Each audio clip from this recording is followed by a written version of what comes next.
You run that calendar?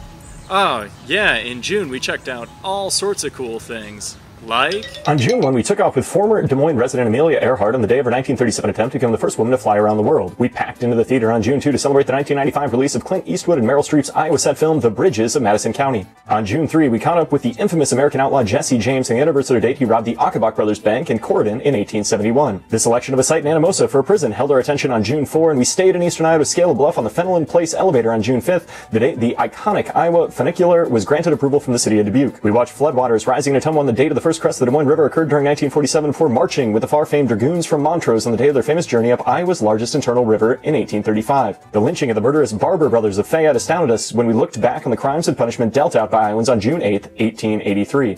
Knock knock, it's Floppy and Dwayne Ellett. We checked in with the stars of the long-running Iowa children's television favorite, The Floppy Show, on the date the June 9 anniversary of the show's debut in 1957. We caught a train to Villisca on June 10th to commemorate the still unsolved axe murders which took place in the southwestern Iowa town during 1912. On June 11, we observed a tense moment near Marshalltown in 1850 when local settlers burned a village of the Meskwaki before hurriedly constructing Fort Robinson out of a fear of reprisal. To Vinton, we went on June 12 to celebrate the graduation of Mary Ingalls, sister to Little House on the Prairie author Mary Ingalls Wilder, from the Iowa School of the Blind in 1889.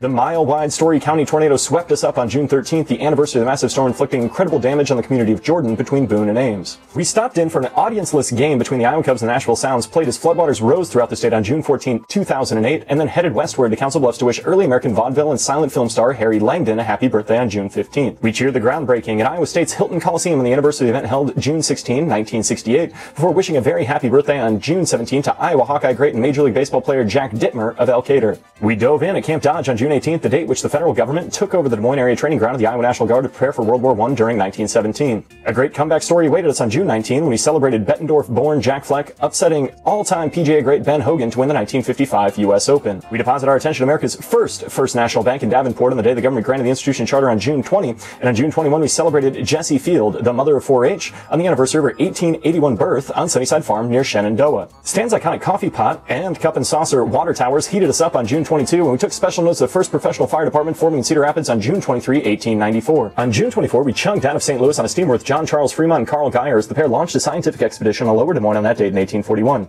The next day, we took a look at the story of another pair of early explorers, Marquette and Joliet, on the date their expedition arrived in the area on June 24, 1673. With our selection on June 26, 2003, we look back on the New Jersey Nets selecting and trading Pella native Kyle Korver allegedly for a copy machine in the NBA draft. With great sadness, we look back on June 27, 1995, when Mason City News anchor Jody Husentrut disappeared on her way to work in a still unsolved crime. Another pair of tornadoes, this time in Manson, Algona on June 28, 1979, left us in awe of the incredible destruction Iowa's summer storms can bring, and we wished a happy birthday to Sioux City's Fred Grandy of Love Boat and political fame on June 29. Finally, on June 30, we took off with Ed Yost, founder of the modern hot air balloon, on the date of his rural Butler County birth near the town of Bristow in 1919.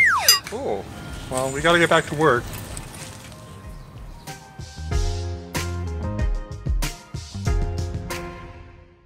There's a lot of good history about Iowa a lot of people don't even know about.